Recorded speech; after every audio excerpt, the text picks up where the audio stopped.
Hi, this is Maggie from Design Code Debug Repeat. Welcome to the channel. This video, and the others in the Chapter 6 Problem Solving with Python playlist, are an introduction to the concepts you will need to write programs with lists. This video accompanies Problem Solving with Python Chapter 6, but it's okay if you don't have the book. The videos stand alone as instruction on these topics. To get the most out of this video, you should watch the videos on this channel that accompany Chapters 1 through 5, as the concepts presented here will build on those concepts. If you're already comfortable with writing programs in Python that include variables, loops, and functions, then you probably have the background knowledge you need to get something out of this video. Let's dive in. I'm going to start in the idle console. Let's talk a moment about what lists are. Lists are one of several Python collection types. Collection types are data types that can hold several variables at once. You've probably seen one collection type, str or string. You might think of a string as a piece of text, but you can also think of it as 0 to many individual characters, or Unicode code points to be more precise. Collection types have the quality that you can think of them as one thing, the collection, or you can think about and process their individual elements. Now, a list can be a collection of any type of data. Let's create a list of strings here at the console. To do that, I'm going to use an assignment statement and come up with a name for my collection. If you watched the videos for Chapter 5, you know we were working on a text adventure game. Let's create an inventory list. So I'll write inventory equals, and then open square bracket. That's how we start a list. And now we type out the contents of the list, separated by commas. Because these are strings, each element will be enclosed in quotes. So let's have a key, so quote, key, quote, comma. And let's have a potion, so quote, potion, quote, comma. And let's have a Python book, so quote, Python book, quote, and if that's our last item, no comma, we'll close the square bracket and press enter. Now, as I said, we can think of this as one thing, an inventory, or we can think about and process the individual elements. If I ask the console to evaluate inventory by typing inventory and then enter, I see my entire list, basically as I typed it, except Python is using single quotes instead of double quotes. Now, how do I get at the individual elements? To do that, we use something called indexing. Each element in this list is identified by its index. An index is a number, the number of the element in the list. And the indices are in order from the first element through the last. The only catch is that indexing begins at 0 and not 1. So the index of key is 0. The index of potion is 1, and the index of Python book is 2. If I want to access any of the elements, I use the name of the list, inventory, and then square brackets with the index enclosed. We read that as sub. So I'll write inventory, open square bracket, 0, close square bracket. We read that as inventory sub 0. And that references the element at index 0, which is the string key. I'll press enter, and Python evaluates that name to the string key. So inventory is a variable name. It references the entire list. If I ask Python what type it is, type, open paren, inventory, close paren, enter, Python tells me it's a list. Now let's ask about inventory sub 0. What type do you think that variable references? I'll type inventory sub 0, enter, and Python tells me str, or string. Was that your answer? The name inventory is the name of the whole collection, the list. And the name inventory sub one of the indices is the name of an individual element, and our elements are strings. Now, you can use the name of the list and the index to access an element, but you can also assign into the list using the name and an index. So suppose we can only keep 3 things in our inventory. We have a very small bag of holding, and we come upon an awful. If you're not from Rhode Island, you might not know that an awful is a delicious ice cream drink from a place called Newport Creamery. So we'll want to replace our potion with the awful, obviously. So first, what is the index of the potion? Pause and think about that for a moment and then come back. remember that we index beginning at 0, so the index of the potion is 1. So we'll write inventory sub1 equals, because we're going to assign into that location, and we'll write in quotes, awful, awful. They're awful big and awful good, by the way. That's how they got the name. Now let's look at our inventory. I'll type inventory and press enter, and now you can see that the potion has been replaced with the much better awful, awful. Suppose we're wondering how many elements are in our inventory. We can write len, and then in parentheses, the name of our collection type, and it will tell us the length of the inventory.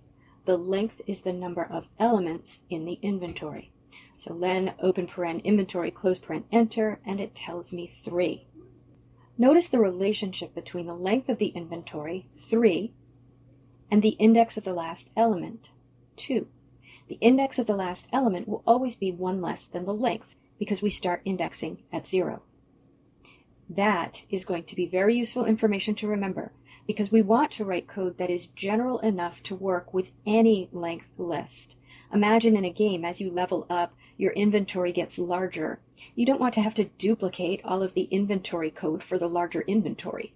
You want the same code to work regardless of whether the inventory is 3 items or 10 or 20 or 100. Now, something else you'll want to see is probably the most common error that every programmer makes at one time or another, more than once, and that's an index out of range or index out of bounds error. We get an index out of range error when we try to access an element that is beyond the end of our list. Usually we're off by 1. So if I try to access the element at index 3, which does not exist, I'll get that error. I'll type inventory sub 3, enter, and you can see Python responds list index out of range. That's a runtime error. If you do it in a program, your program will crash. Now, lists can be composed of any data type. In fact, lists are so flexible you can have multiple data types in a single list. But I'm mostly going to use examples of lists that are composed of one data type, because if the list is composed of one type of data, the example will be more like strings, which are collections of characters only, and more like arrays in other languages. So I want you to get used to using lists that way. So just as an example, let's create a list of 5 numbers. Let's stick with our adventure game example and consider that these are the characters' stats. Maybe they have strength, intelligence, dexterity, wit, and charisma, and we'll make those numbers between 3 and 18. So stats equals, or is assigned the value of, open square bracket, and let's say 16, 4, 15, 7, 9, close square bracket. Now, I think sometimes lists of numbers can be a little harder to think about because it's easy when you're learning to get the index of an element and the value of an element confused. So I'll ask you, what is the index of 16? What is the index of 7? If you answered 0 and 3, you are correct. Stats sub 0, enter, gives me 16. Stats sub 3, enter, gives me 7. Let's finish up this introduction to lists by incorporating our inventory into a program. I'll open an editing window and save it as inventory.py. And I'll type a doc string at the top. Allow the player to display and edit an inventory. And let's begin with a comment, annotate and initialize variables. And I'll begin by annotating an inventory list and giving it a value. So I'll call it inventory, and to annotate, if you're using Python 3.9 or later, you can write list, open square bracket, the type of data in the list, and then close square bracket, so list str in this case.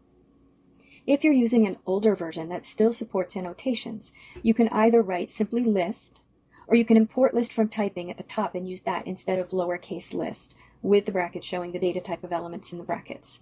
I'm going to assume you're using the latest version of Python for these videos. In older videos, I used the other methods of annotation. Now let's assign our inventory to this list. So equal sign and then open square bracket and then key in quotes, comma, awful, in quotes, comma, Python book in quotes, close square bracket. Now let's keep this very simple. We'll show the user the inventory and give them the option to replace one item and then replace the item. In future videos, we'll learn nicer ways to display a list, but for now we're just going to print this list. So I'll write a comment, show the player the inventory, and then print you have, and then print inventory. And then I'll write a comment, find out what the player wants to replace, and let's tell the user how many items they have and ask them which one they want to replace. So I'll write print you have curly braces items, and then close quote dot format, and in parentheses I want to tell them how many items they have. And remember, I can get that with the len function. So len inventory and then another close paren, close paren. Then I'll find out which item they want to replace by number. So I'll annotate a variable and call it index of type integer up in my annotations.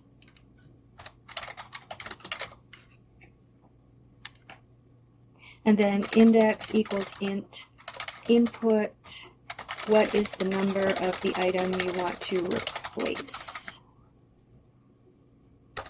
And on the next line, index minus equals 1. Why am I doing that? Because people count starting at 1, but programmers count starting at 0. Now you know why. Now I'll annotate up in the annotations area a variable called item of type string. And then after I get the index, I'll write item equals input, what do you want to replace it with? And let the player tell me the new item in the inventory. Now I'll write a comment, replace the item. Let's write a little bit of defensive code here and not allow our program to crash with an index out of range error. I'll write if index is greater than or equal to 0 and index is less than len inventory, colon, and then inventory sub index equals item. So I'm checking that the value they gave me is positive and less than the length of the list. Remember, the index of the last element in the list is 1 less than the length. So any value we use to index into the list has to be less than the length by at least 1. And I'm going to copy the comment and 2 blocks of code displaying the inventory and paste that in at the end, so we'll show the player their new inventory. Now if we run that, it shows us our inventory and asks what is the number of the item you want to replace. Let's say I'll replace item 3, and I'll replace that with black cat. And then it shows me I have a key, an awful, and a black cat. Now let me run it again and make a mistake with the index. I'll type 4 and black cat. And it just shows me my old inventory. Now clearly this could have a much better user interface and it could be a lot more complicated and fun. We could run in a loop and we could error check before we ask the user for the item. This is just a demonstration of the things we've learned in this video. You should feel free to enhance this program. As we learn more in future videos, you'll see there is a lot we can do with lists. One of the primary advantages of lists is they allow me to store as much data as memory will allow, so I'm not restricted to what I can store in the individual variables I've declared. I can have one variable that stores as many elements as I want as the program runs. We'll see how to make lists longer in another video. I'm going to end this video here, and I urge you to practice with this. Try rewriting this program from scratch, and again, enhance it if you like with input validation loops and a menu loop, for example. Change the length of the inventory and confirm that the program still works. I've included an auto-graded exercise in the description of this video so you can practice with the video code. Once you've mastered the concepts here, you're ready to move on.